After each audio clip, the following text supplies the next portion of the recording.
Hello and welcome to the third episode of Ask Your Representative.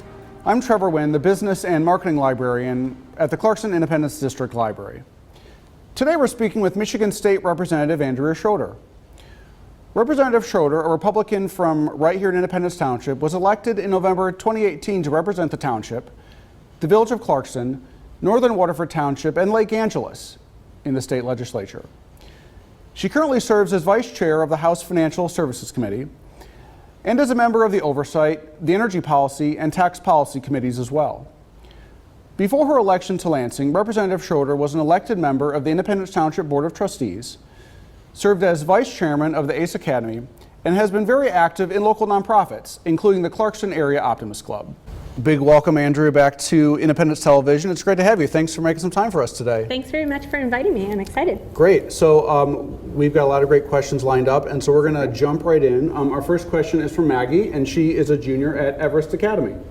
Hello, Representative Schroeder. My name is Maggie, and I am a junior at Everest Collegiate in Clarkston. As a legislator in the state of Michigan, what are your top 3 priorities for this year? So my top 3 priorities, I'm going into my second year of my first term, and they're largely what they were when I ran and what I started with last year. So really looking for more government transparency. I think that building trust in government starts with transparency and the ability to know what's going on. And so I enrolled a bill last year on a FOIA type of bill called LORA, Legislative Open Records Act.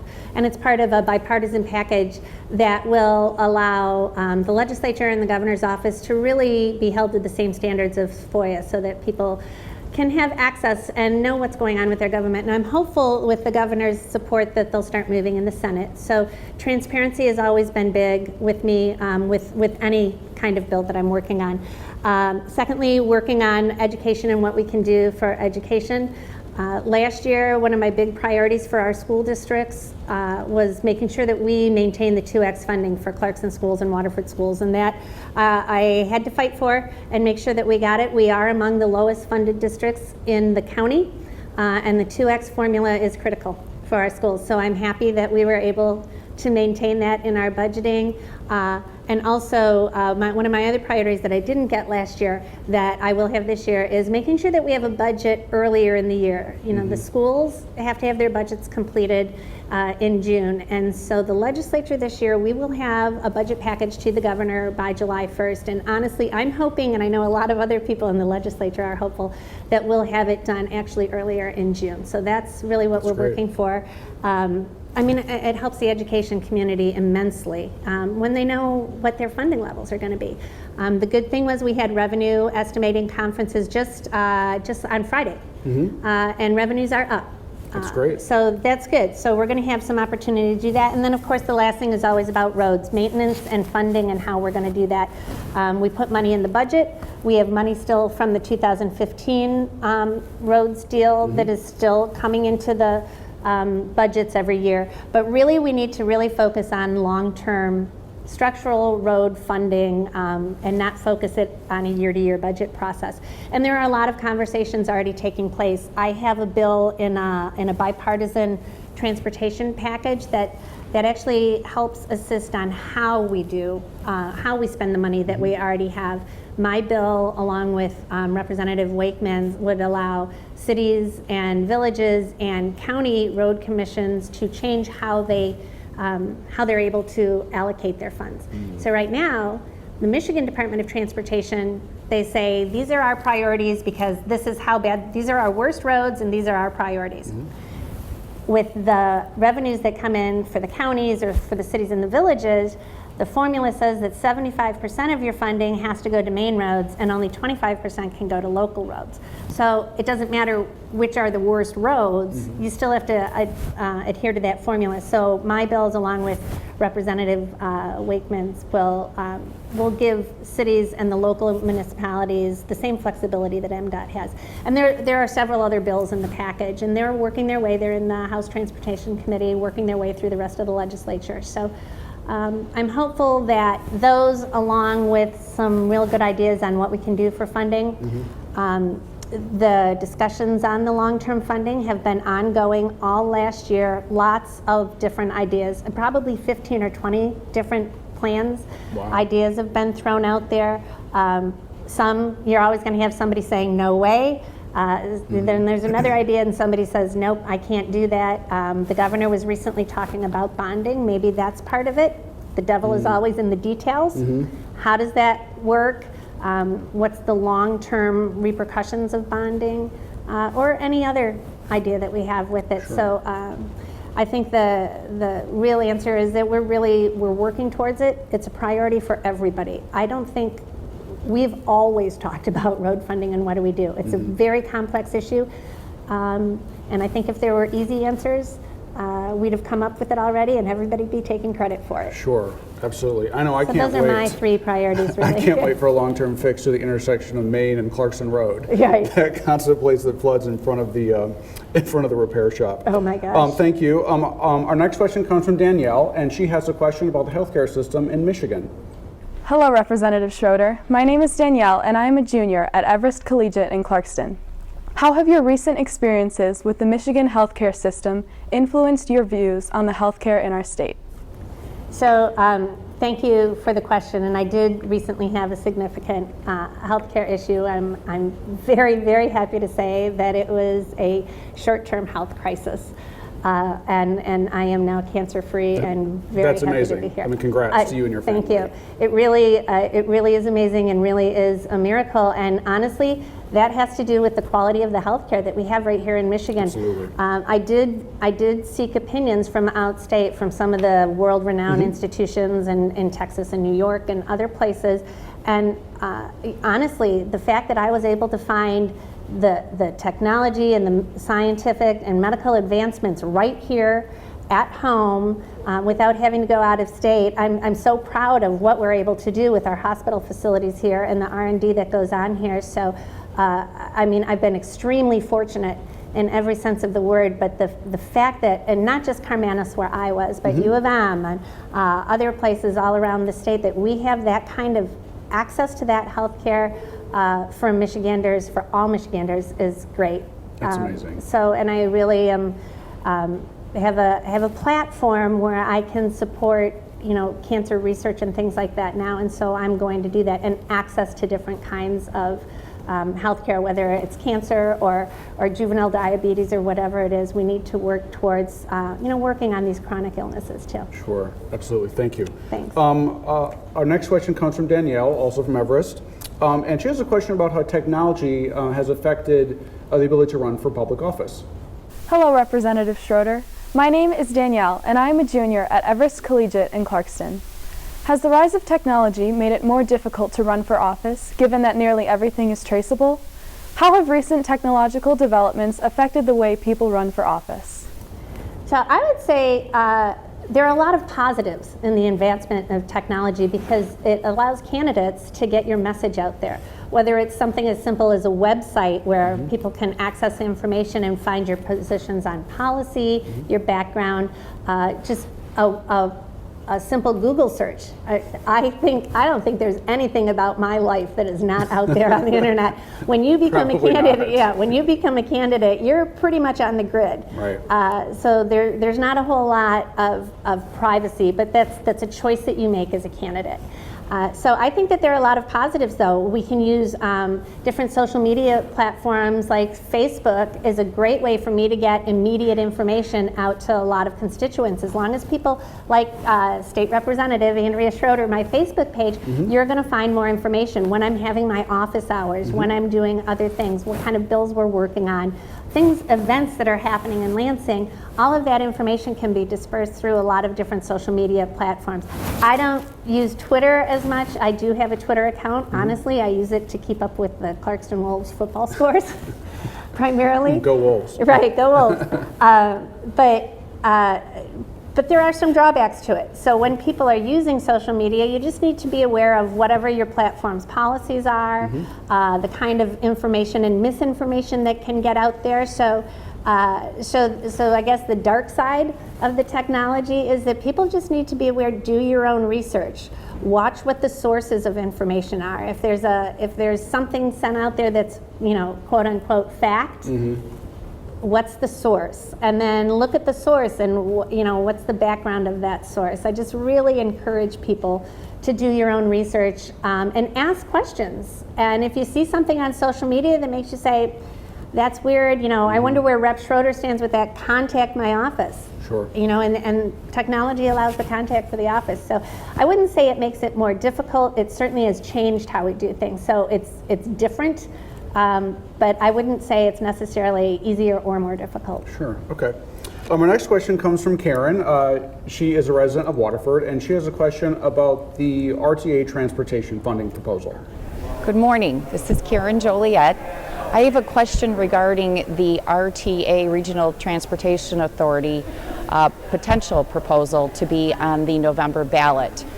Just if you have any updates in terms of where this stands at the state level and how you're addressing the costs that would be incurred to your district, specifically to Waterford Township and also Independence Township, that we're capped at 12 mills as a township, and this would, with an extra 5 mills, would be exorbitant. Thank you.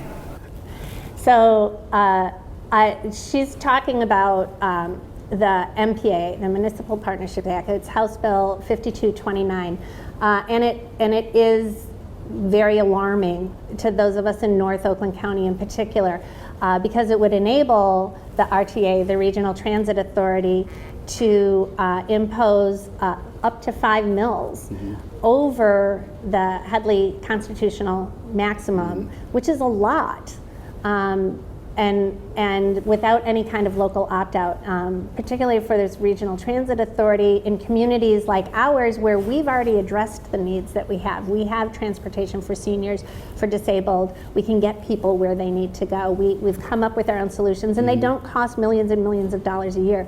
So I'm working very hard to oppose this HB 5229 for it would have a very devastating impact. Karen lives in Waterford, and in Waterford alone it would be just devastating on their property values in their communities. So I'm working hard against it. My understanding is it could come up as early as this week, but it's certainly something that the proponents want to run with. So we'll see where it goes.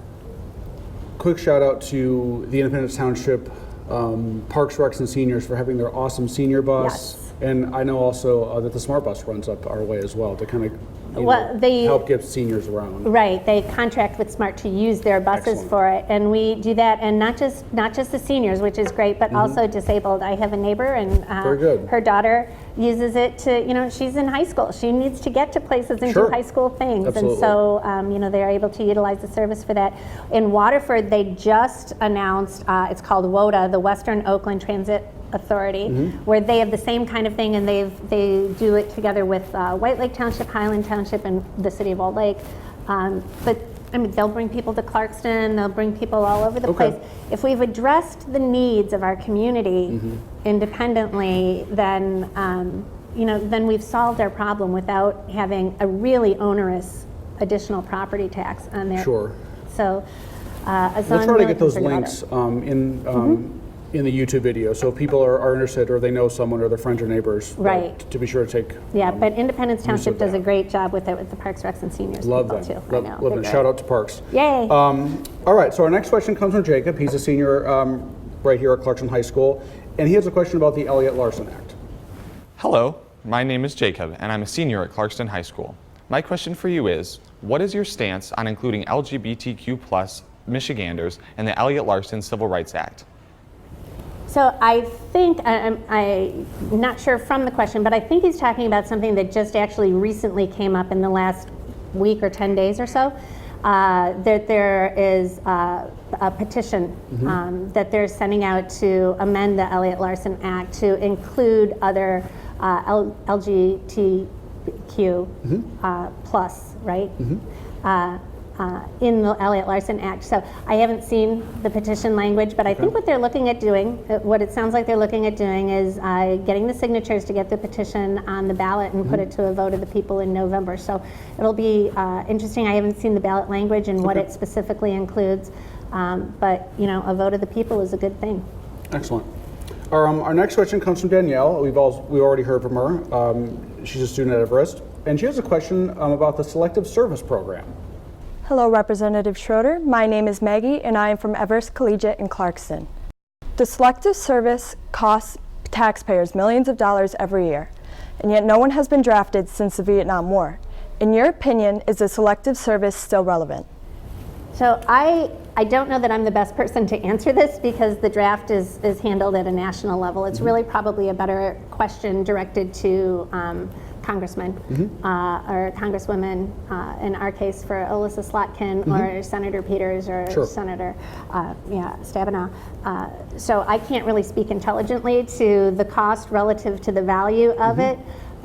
So it's really because it's run federally and by the Department of Defense and everything. So I just really don't have an accurate answer for her. Okay. Fair enough. Our next question comes from Bella, and she's also a student at Everest Academy. Hello, Representative Schroeder. My name is Bella, and I'm a junior at Everest Collegiate in Clarkston. Advances in medical technology have provided undisputable evidence for life in the womb at conception. And most people, given the chance to understand that, will not agree with ending a life.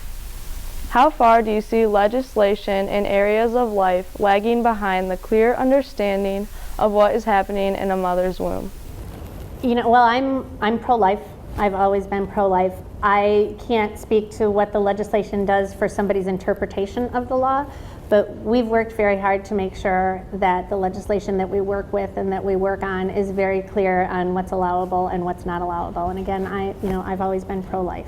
So, if there are suggestions on tweaking legislation to make it clearer, happy to look at those. All right, so that wraps up our questions from the community. So I just wondered, as we finish this out, are there any other things you'd like to discuss? Any other things that you're working on in 2020? Yeah, I have. I've got the legislative priorities, and a lot of that is working in larger groups and the full legislature. But I do have a couple of bills that are coming up. I've got a couple of bills. I sit on the oversight committee, and one of the major things that we worked on last year was an audit from the Office of the Auditor General of CPS, Child Protective Services, and it was just, it did not paint a pretty picture, not just for the kids that we're required to protect, some of our most vulnerable people, but the staff that has to do the work within it. So we've got a whole series of bills to improve that so that we're protecting the kids that are in the system, and at the same time trying to take off some kind of the onerous practices that make it more difficult to serve these communities. So I'm real hopeful that we're going to see some movement on those bills. They've been in committee. We've had testimony on them. So I'm anxious to see those moved. And then I've got another bill that has to do with notification for fire departments, ambulance services, and hospitals when they're going to be receiving a bill so that they can do accurate budgeting and not get like a surprise billing notice that blows a hole in their budget. Actually, which was brought to me by the now retired Waterford fire chief. So I really love that bill, even though it's not very sexy and it's not going to generate a lot of headlines. Sure.